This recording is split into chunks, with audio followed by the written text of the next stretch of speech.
shy and soft-spoken. When he talks, he talks like this. I'm like, what? Talk louder. And then, you know, people don't, like, they'll think that he sings like, what is it? Just like nice and mellow. And they'll, like, my daughter's kindergarten teacher. Apparently some of the guys that work at her school, she goes to a private school, and there's some guys that are the janitors, and apparently they're a huge fan.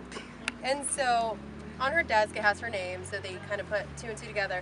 So her kindergarten teacher at a private Christian school YouTubed them. Oh, gosh. So, I mean, it was still, but I mean, she still liked it. I mean, our wedding's on there. She watched everything about him, and I mean, she liked it, but it's just funny how you would think like this soft-spoken, handsome, gentle man can be so gnarly on stage. Yeah, he's pretty brutal. Watch your hair, Bubs. But he was pretty brutal on stage, but that was stage Mitch. Mitch was like the most gentle, perfect daddy, so loving and caring. Like, I can't even. I don't know. It's been the worst 24 hours of my life, and Garza's life, and Jerry's, and Chelsea's, and Jamie's, and my daughter's. We really appreciate it. He would have loved to know that you guys are all here.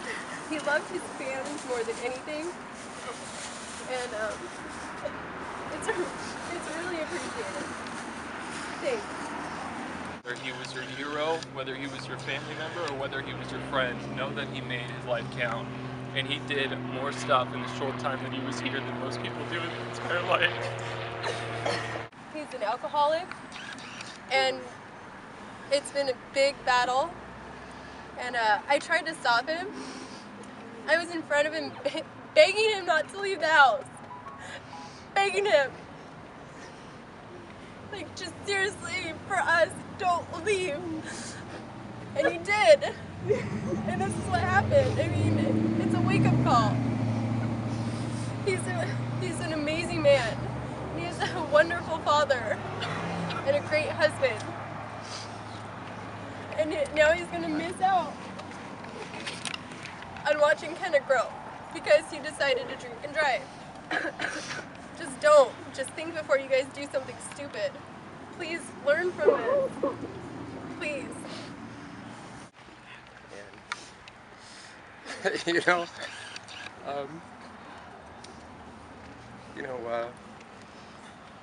Myself, I'm almost 60 now, and growing up with like Crosby, Stills and Nash, and then Jolie and Mitch were married, and went to one of the Suicide Silence's concerts. And what was that at? That place next to House of Blues next to. Oh, I was pregnant at that one. Oh, you're pregnant at that one. And it's like, okay, I've heard some of his music, and I was like, okay, it's like, and you're like, wow, well, and so I didn't know what to expect when I saw the stage act, and the dude had a lot of energy, and it was really a different thing that I'd never seen before, but I was pretty impressed, and the way that the crowd just got into it, it was just the whole crowd just breathing the music. It was pretty intense. And then the mosh pit, saw a couple bloody noses, and it's like, wow. Yeah, Cammie was really impressive. Oh yeah, that little Cammie, is she here? Cammie, where Oh are you, yeah. Cam? She came out, I don't know, I thought she might have had a broken nose or something. Where you at? There's my girl. Yeah. She was the smallest girl out there, and I mean, there was like MMA guys out there. We were up on the balcony looking down going, whoa. But so that was the only time I'd ever seen him live. But I was pretty impressed. It's hard for an old guy to like that kind of music, when you like, Steely Dan and Crosby, Stills and Nash or something. But it was great music. From the beginnings of Suicide Silence, pretty much. Made it. Exactly. Made was this Gary then? Yeah. This is Jerry. And, This guy is SS, not us. This guy. He made it. He made so it. I saw Mitch live in 2005, and you know, it changed everything for me. I was in film school, supposed to be making movies, and I ended up becoming a band manager just because of how different this band was and what I thought that they could be if everybody stuck together and built, you know, what truly became Suicide Silence. And so I don't think anyone ever thought it would be as big as it became, and he got to see a lot of different countries, and he got to go everywhere in the world and have a really full life, even at the young age of 28, and, you know, definitely turned my life around and a lot of other people's, and to be honest, that's the reason, you know, I'm still managing the band to this day, is because of all the feedback that I would get from social networks that I ran all these years for the band, where people would talk about how the band and even Mitch specifically saved their lives, and that's what I wanted to do with filmmaking. And so I stuck with this because I could see that it was making a difference. So cheers to Mitch. Cheers, Mitch. For the first, what, 2 years? About 2-3 years. Yeah. Feet smell so bad. Yeah, his feet were horrible. His feet are like the. It's I disgusting. told him, I do like your farts don't smell, but your feet fucking smell. What the hell, dude? He would leave his No, shoes wait a in minute, the it's front. part He was dating Jolie, and we would drive to Corona for practice. Oh. And me and Mitch would drive from here to Corona, and he would always talk about how much he loved Jolie and how, like, he didn't know, like, that she, like, if she would like him back, and how she always thought she was pretty. And then, like, they made Kenadee, and like Mitch and Jolie and their family have been a part of my life for so long. And like, even though most of you just listen to his music, if you knew him, he was such a nice person. I grew up in the hardcore scene. I was a little brat. Like, I was mean to everybody, and he was so good to me. He was such a nice person to me. Even though a lot of people didn't like me, he stood up for me. He cared about me.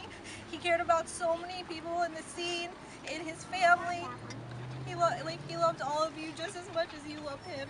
Yeah. For a Super Rock show. Oh, that was a couple weeks ago. 2 weeks ago. God, I miss him so much already. I've been in love with him for so long. I don't know what my life is going to be like without him. I just don't know. So it was about exactly 24 hours ago that he wrecked his bike. So I kind of just want to give a moment of silence to him, if you will, with our candles up.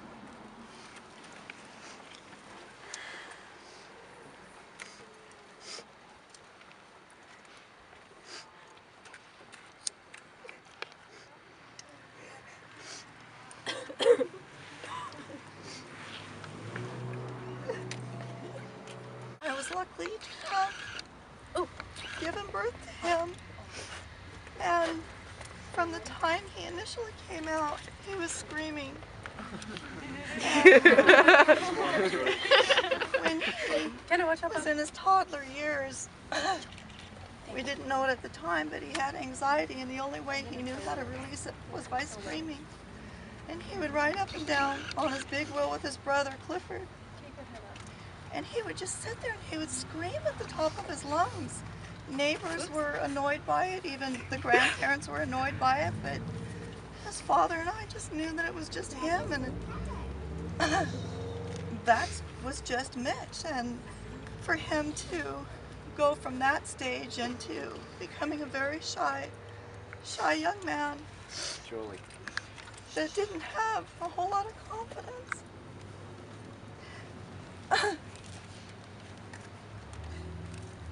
He turned his life towards music, and so that he could get all of his emotions out. And even in his music, he continued to scream. Nobody could understand his words, at least I couldn't.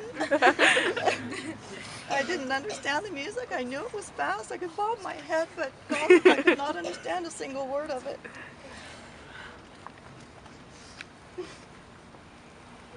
And then to see him today. Kenna, watch your headphones. Watch your headphones. He loved all of his fans so much. And he loved his family even more. And I'm gonna miss him terribly. Oh.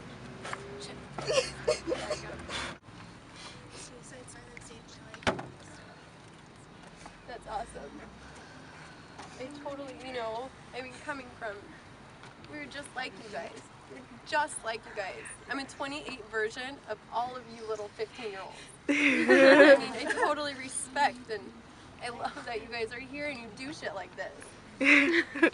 Showcase though, that's a hell of a place to fall in love. Yeah. Showcase every weekend. That or Chain. Oh God, Chain. Chain. Also, back Glass then. Huh? Glass House. Glass House and then, The Nitty Gritty. not House of Blues, that wasn't there yet. D Piazzas. D Piazzas wasn't really there yet, but it was, The Alley. Here you said that. Chain Reaction. No, what's that one? It was like a, Hoagie Bar Michael, first show. what? Hoagie, first show. Yeah, Hoagies. Yep. Mitch and the other singer, original Yep. singers in Suicide. I remember the last time I saw my brother. I spent the night at his house and I loved it because I could always have a really nice talk with him late at night. And we would always watch horror movies and laugh at him and see how stupid the people were in them. And I remember it was like 11 o'clock and we both get hungry at night. And he came back and he's like, I got tacos. And he asked me which one do I want, fish or beef. So I told him beef and we were sitting there eating tacos at 11 o'clock at night and he explained on for half an hour how good and how different these beef tacos were. That was the last time I saw him, but he was a great brother. He was so much. I guess I found practically any reason to stay at home, as you know, cold as that sounds. I'm never close to my family. All I have is music and friends. And even though we all kind of grow up. I think Music is your family. music gives you that comfort no matter how angry it is, no matter how hurtful it is. Those songs reach out the most. And I remember when they first started out with their EP, practically every song had an intro from Family Guy. Yeah. And That was the best. yeah, I loved them back then, but I don't know, something happened, I lost it, and I didn't follow them anymore. I mean, people grow up and grow out of it. It's just Yeah. how this industry is. I never could hold on to them as much as, you know, other bands that saved my own life, but I've seen people that I've known in my life that love this band to death. Yeah. And to death. They will follow Mitch anywhere, they'll follow the band anywhere. It's crazy. I mean, I swear, every single day, just in Huntington, I see at least one person in Suicide Silence. Yeah, it's just... It's awesome. I mean, I don't ever say anything because I'm not like that. I just don't. But, I mean, I respect it. Just, my mom and I went to Disneyland a couple days ago, and I was like, oh. I was like, do you see that? Do you see that? It's so cool. I mean, and him too. We would be like in the car somewhere and he would see somebody in a shirt and he's like, oh, I want to say hi, but I don't want to say hi because I don't want to be like that nerd that says like, hey, it's me, but he loved it. He loved you guys recognizing him. He loved it. He's, you know, pretty vain. He absolutely loved it. But I mean, he's really handsome. So I mean, it's kind of okay. It's okay. But like, look at me, but don't look at me. Yeah. When he was younger, he was look at me, but don't look at me. Mitch was never had the rock star quote unquote ego. He was really humble, very down to earth, loved everyone, appreciated everyone, made sure every fan got an autograph, made sure every fan got a picture. It just made sure that everyone left happy. And it was never a dull moment. We never had a bad day with each other. We never had fights. Fortunately, we never did. Every day was a good day with us. But my heart and condolences go out to the family. It goes out to you, Jolie. It goes out to Kenadee. It goes out to everyone. When I got the news this morning, I just instantly just dropped everything and just couldn't believe it that a great friend of mine was gone. Couldn't even. I never thought. I thought he would push and push. I was like, oh, okay, his leg's fractured. False alarm. I was like, no, all right, he's in the surgery, hospital. okay. He'll push through 8 hours later. Not good news. Okay, that sucks. I'm gonna hopefully cross my fingers and, you know, okay, it's been 4 more hours. We haven't heard anything. That must be good news. Right. No news is good news, right? I think the first update me pretty much knew. Yeah. After like 4 hours, the first guy came down, the first doctor was pretty straight up with me, Jerry, and kids that were there. Looks like he's not looking good. He's in very, very bad shape. And then he said they're gonna go back up and do some more work. About another 4 hours pass. A different doctor comes down, says it got even worse, and they were done. And then an hour later, we go up to see him, and then Jolie showed up, and that's when it happened. You know, a really good night together, and then he decided to jump on his motorcycle and haul ass, and that's what happened. I still don't know where he was going. He wouldn't tell me. So I was trying to stop him because I found out in between going trick-or-treating and going to Main Street, he stopped off and went to the bathroom, and then it was too cold on Main Street, so we came back to the house, and I saw 2 huge empty 4 Loko cans. I swear to God, ever since he started drinking those years ago, it's been, you know, he's like the devil on it. He got mad at me because I got mad at him for drinking around us because I don't like him drinking around us, and that's when he was like, oh, F it, I'm out of here. I was begging him not to go. Begging him. Like, literally, like, hands on his chest, being like, no, you're not going. But, I mean, he's 6'3", I'm 5'7".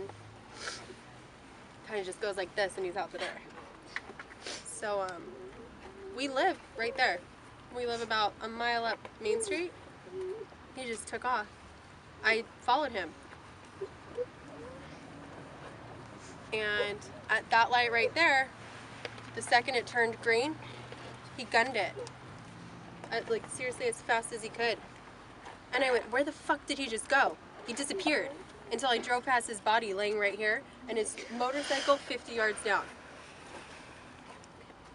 Seriously, like, she was in my car, too. Kinda was. I jumped out of the car and was on the floor screaming, is he alive? I couldn't see. When I drove past, all I saw was his leg up in the air. Then the cops were here in 2 seconds because that's a police station, and I couldn't get to him. It's horrible. Like I'm saying, please don't drink and drive. Please. Fuck, man, I don't know. It's horrible. It's horrific. This morning, I have to spell this out because of Kenna. I never thought I would see Mitch, D-E-A-D, in my face. I'm really fucked up from it. And like, completely traumatized from seeing him in the middle right here of the street, almost hitting his motorcycle, to him D-E-A-D at 6:13 in the morning. After 8 hours of surgery. And he just was done. I never thought, he's like the strongest dude I know. He could get through anything and everything. I never thought I'd be standing here talking about my husband like this, ever, in a million years. He gets his hair wet, sometimes with Monster or something like that, and gets it all ready. And I was in the pit getting ready to shoot. And he had that look, and he had the whole thing ready to go. And he glanced up and he saw me. And for a split second, he was that little boy that was in my yard chasing his brother. For a split second, he looked up at me and went, And then he went, he started going again. And he never recognized me the rest of the show because he was there for you guys. He wasn't there for me, he was there for all of you guys. And he did what you wanted him to do, and he did it amazingly. It was amazing. I used to watch him play, and I would say to Cliff, his older brother, say, the band that went on before them sounds just like they do. And he goes, it's Mitch. He goes, it's something about Mitch, and when he commands the audience, it changes everything. And then Cliff said, we're going to want to go stand up there, or else you're going to get hurt. I followed him. We went upstairs. Vicky.